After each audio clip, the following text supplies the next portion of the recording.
So, there was a product that came along from Magnavox called the Magnavox Odyssey.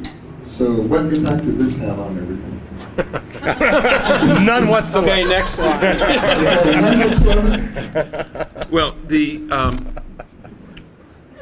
I'd heard about that there was a video game being shown at Burlingame, and I thought, man, and we'd been shipping computer space for about a year at the time, and I said, geez, now we finally got competition, and I went to Burlingame and signed in as a distributor, which I was going to be someday. But I went in and I thought the game was absolutely crap. But I looked around and the people were kind of having some fun with it. And I thought to myself, well, if this was done well, it'd be pretty good. And so I knew our technology was better. Theirs was very fuzzy. It was analog. It was everything wrong with it, but it was cheap. You know? Yeah. And Hooked to the home TV set. It was a home product. Yeah. Which was like, wow. I mean, we couldn't do that with our stuff. It was arcade. yeah, because the PONG board cost us about, what, 200 Oh, bucks? less than that. Less than that? 150, something 150. Power supply, the whole 9 yards. But still, that was too expensive for a home. And so driving back, I thought, okay. And Al, it was either your first or second day. I think it was the first day. You I think it was the didn't first waste day. around, yeah. And, and I figured, Al doesn't know jack shit about video. Well, nobody did video games. Nobody did. Nobody did. True, I was ignorant. And Were you talking first day at Atari? Is that what you mean? no, Yeah, first day. yeah, first day at Atari. Syzygy. Syzygy, be correct. And so I That's said, sort of 1970. Still have the card. and I had a 72. contract. I'd gotten a contract with Bally to build a driving game, and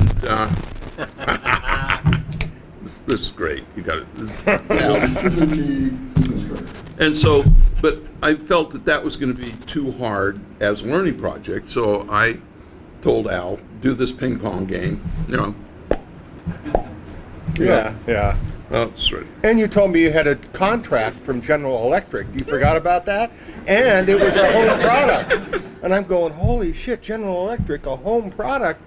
I mean, it's got to have $15 cost of goods sold. So this is going to be really, really hard to do. Now, the fact that nobody from GE ever came by, called us up, or wrote us a letter, I was 24 years old. I didn't notice this. And so I'm working hard, and it was kind of a failure because I had way too many parts in it. No one said, I'll keep going. It's doing great. So that was my view. Well, I just wanted you to be motivated. I was motivated. Yeah. And then I remember when it came to the sound, I tell you though, Al was so good. I think you had the damn thing going in a week. No, we had something on the screen in a week, but it wasn't really finished for about 3 months. And the last thing was the sound, and I was already out of way for budget on parts, and it was going to be a home game from non-existent GE. And Nolan said it, and Nolan and Ted Dabney said, we've got to have sound. And I'm going, oh, Christ, what do you want? He said, I want the roar of a crowd of thousands approval. How do you do that with TTL parts, And Ted said I wanted boos and hisses.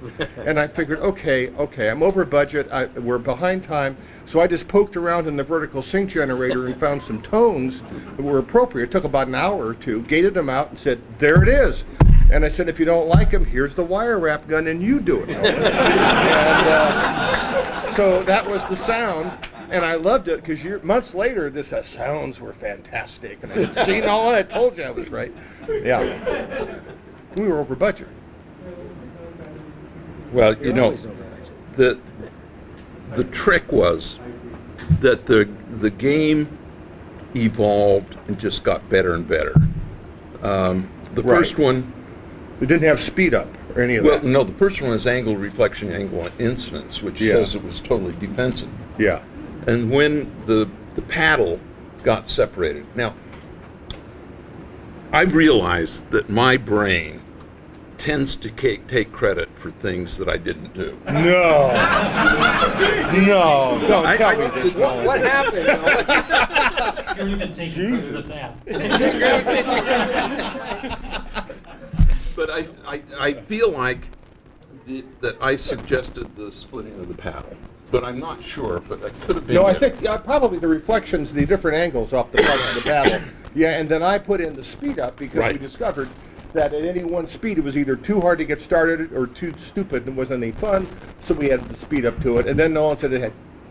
I got a score chip from Jerry Lawson from Fairchild. Gave me this $5 CMOS score digit thing that was on this. Oh, it was beautiful. I had it on the prototype that's now at the Computer History Museum, and it cost $5. And Nolan said, no, you're not putting that in. You're going to map out every segment in TTL. Oh, and I did, and that was probably the right decision. I've done that for computer space, so I figured if I could But I'm do it- lazier than you, and I just didn't want to do that, but I did it. It motivated me. So how did this all lead to the formation of Atari? Well, Syzygy was started well beforehand. Right. Right. And we decided that we were going to incorporate, and it turned out that Mike. oh,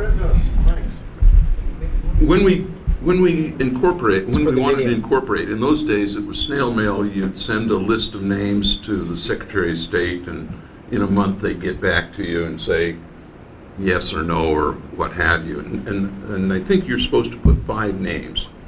Well, it turns out that Syzygy was already incorporated by a candle maker in Mendocino. And so we couldn't be incorporated as Syzygy, thank God. And I don't know what the number 2 was, but the number 3 was Atari. Because you were a Go player. And we're a Go player, and I thought, it's kind of an interesting, it's like, it's what you say when you're about to engulf your opponents, and I thought, that's a good company name. And they came back that it was okay, and we became Atari. Yeah, and my brother thought I worked for a Japanese company for many years, and they said they're very nice.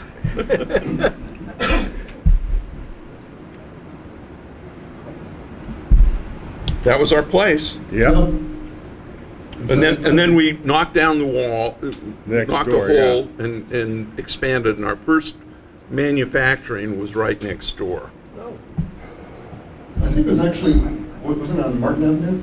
Or was it- No, we built some games there, Did you? and we realized it was too small for the volume we had. We could build maybe 5 or 6 games a day there, and then we moved it over down the street to an old roller skating rink on Martin Avenue. And we'll show, there's a picture of that roller skating. And the employees we hired from the Yeah. unemployment office, which is a very interesting place to hire people, we found out, and they were moving material around on skateboards, but it worked, and we're only building one game, so they knew how to build Pongs. The minute another game came up, it was chaos, but yeah. Great, so the